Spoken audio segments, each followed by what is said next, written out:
Hi, I'm Mike Roquet, President of Sacramento Model Railroad Historical Society here in Sacramento, California. We're going to take a look at one of our two HO scale layouts today.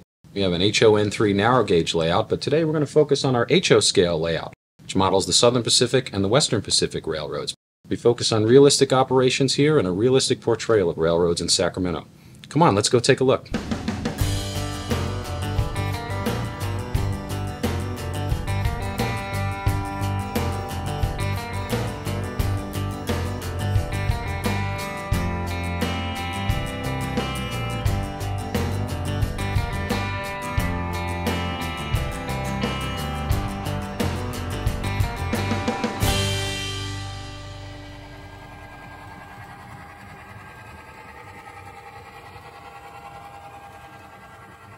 Sacramento Model Railroad Historical Society was originally founded as the Sacramento Model Railroad Club in downtown Sacramento in 1948.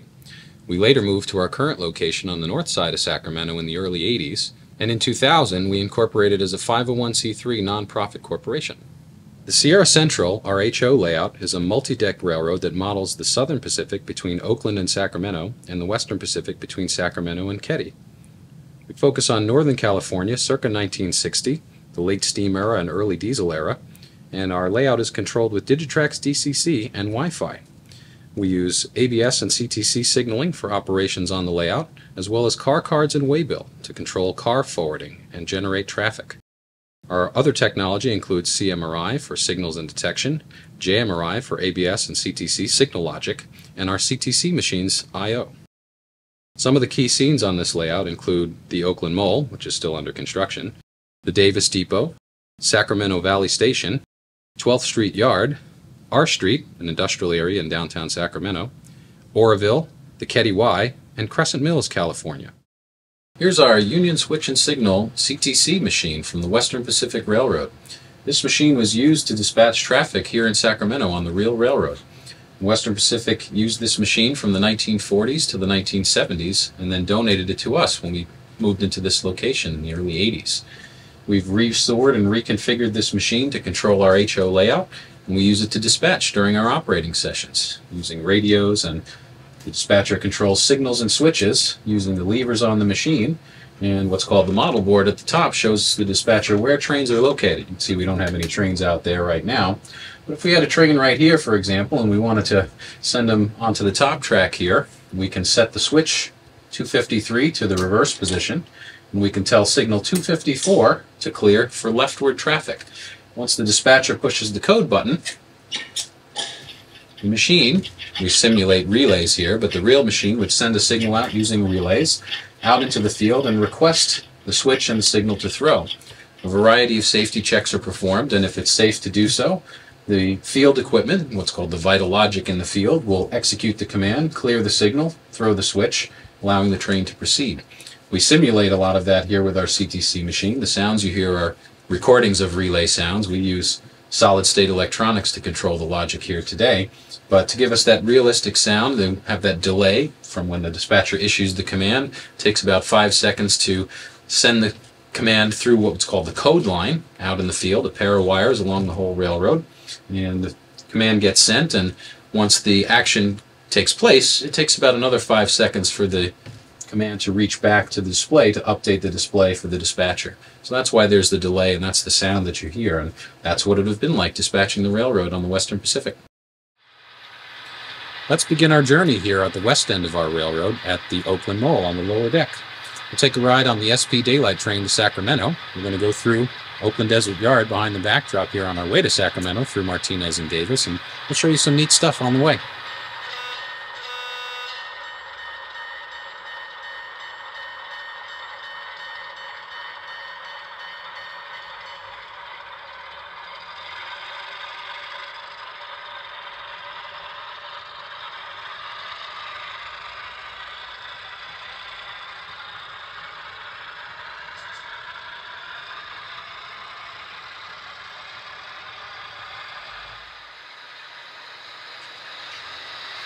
As you can see, we've added these cameras on the fascia so that operators don't have to climb into the other aisle to operate their trains as they pass through Oakland Desert Yard. This control panel, along with these cameras, allow our operators to run trains in and out of the yard without having to go into the aisle. and they can stop their trains without having to climb in there and take a look. Makes it much easier. Let's head on over to Martinez.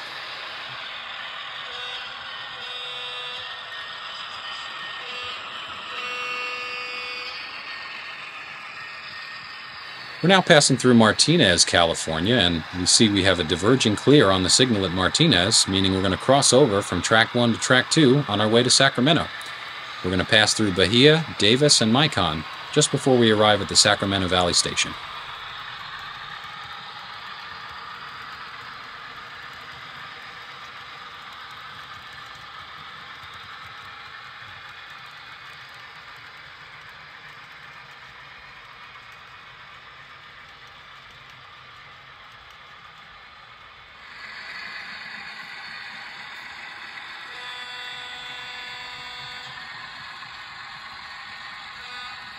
We're now passing through Bahia, California on our way from San Francisco Bay Area to Sacramento. This section of the layout creates a sense of distance between those far-flung locations in Northern California.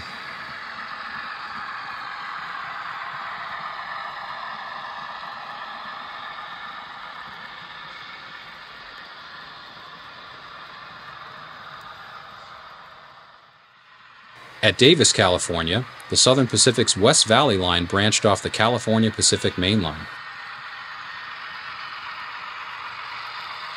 Anybody who's been to Davis will instantly recognize the city's attractive Mission-style depot.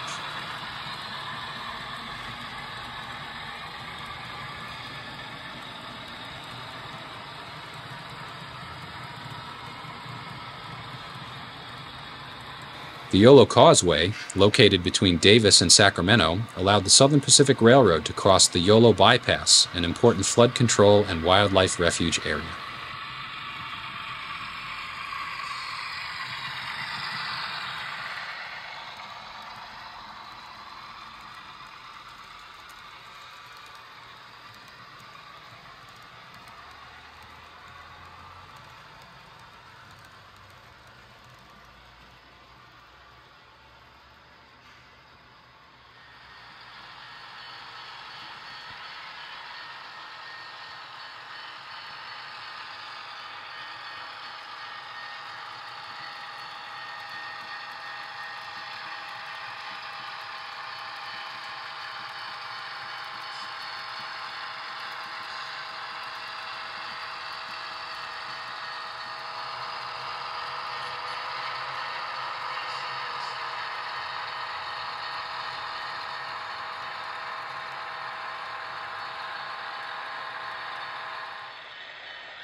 The daylight ends its journey here at Sacramento, so let's jump onto the Western Pacific's California Zephyr to continue on eastward.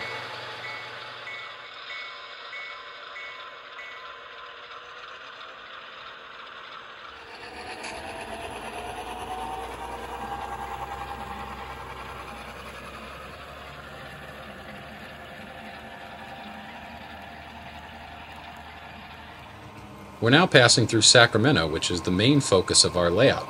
It includes the shops, 12th Street Yard, and the R Street Industrial Switching Area. This area was the focus of our layout because we're here in Sacramento, and we wanted to focus on both the Southern Pacific and Western Pacific operations in the area.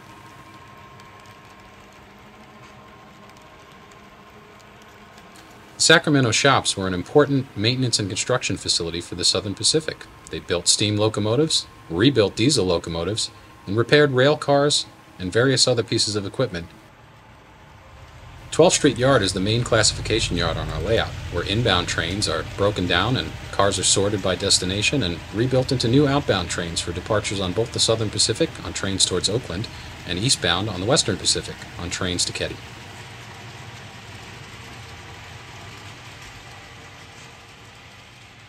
This area of the layout was intentionally made to be wide open to provide a focus on Sacramento, and especially operations at 12th Street Yard.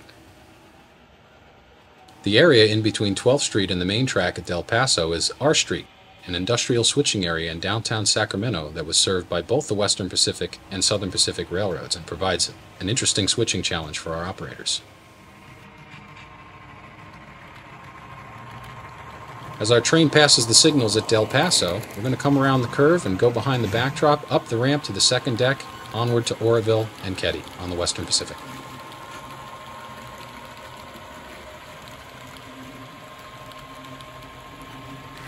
At Marysville, we find the Sacramento Northern Local working the Verdon Cannery. What we don't see is the cleverly hidden transition of the end of the ramp to the second deck.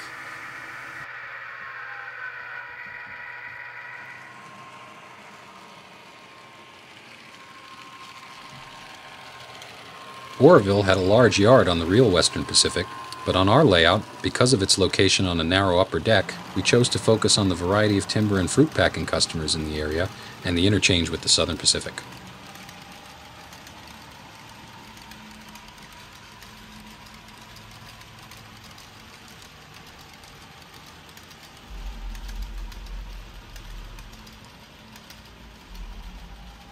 East of Oroville, we pass Table Mountain, a landform typical of the geography in the area. It provides a scenic transition at the end of the peninsula on our way to the Feather River Canyon, where we'll meet a westbound freight. Remember we talked about dispatching with our CTC machine? Let's take a look at a meet here at Poe. We've got the Zephyr here on the main track, ready to go east, and we've got a freight train coming westbound. Let's put the freight train into the siding and get the passenger train by on the main. Let's line the freight train into the siding here. We set the switch for reverse, set the signal for left, and the signal will clear in the field and allow the freight train to proceed in the siding.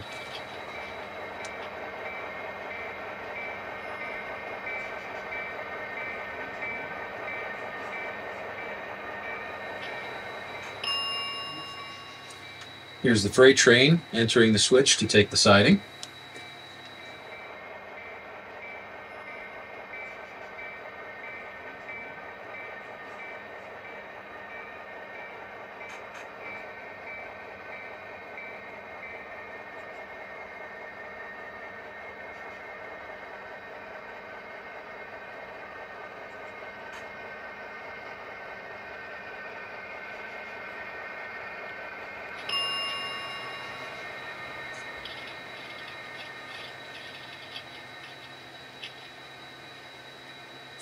Now that the freight train's in the siding, we can allow the passenger train to continue eastbound on the main track. So let's normal the switch.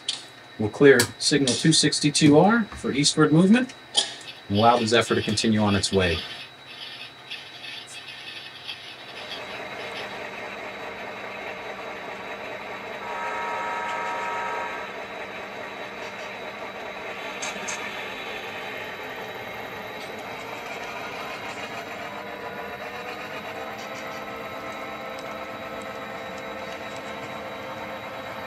Now that the passenger train has cleared West Poe, we can allow the freight train out of the siding to continue on its way west.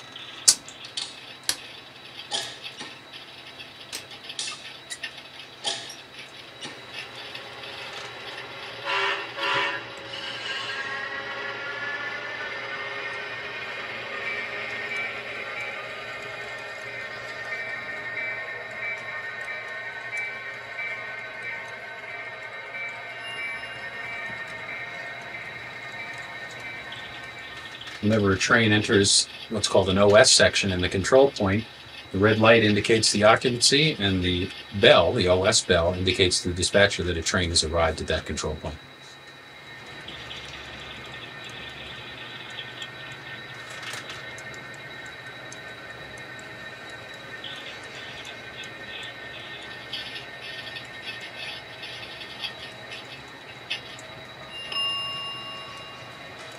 And that's how we set up a meet in CTC territory.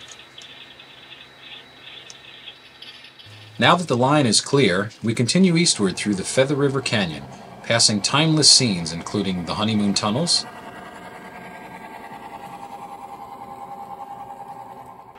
slide fences and concrete supports,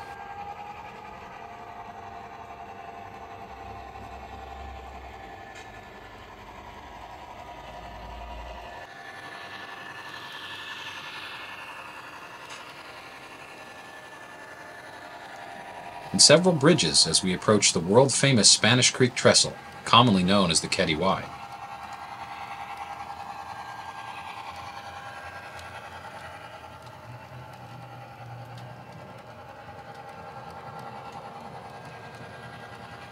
The Keddie Y was an important junction on the Western Pacific.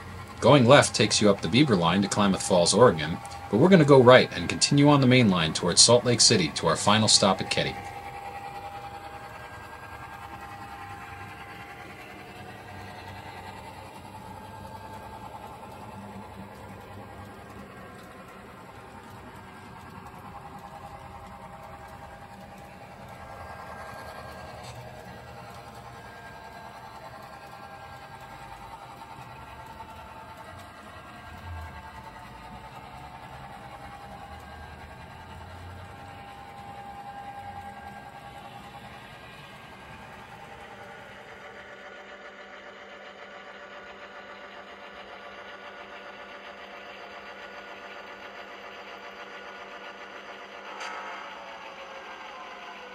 Well, we made it to Keddie, the end of the modeled portion of the Western Pacific on our layout, where we'll tie down the Zephyr at the depot.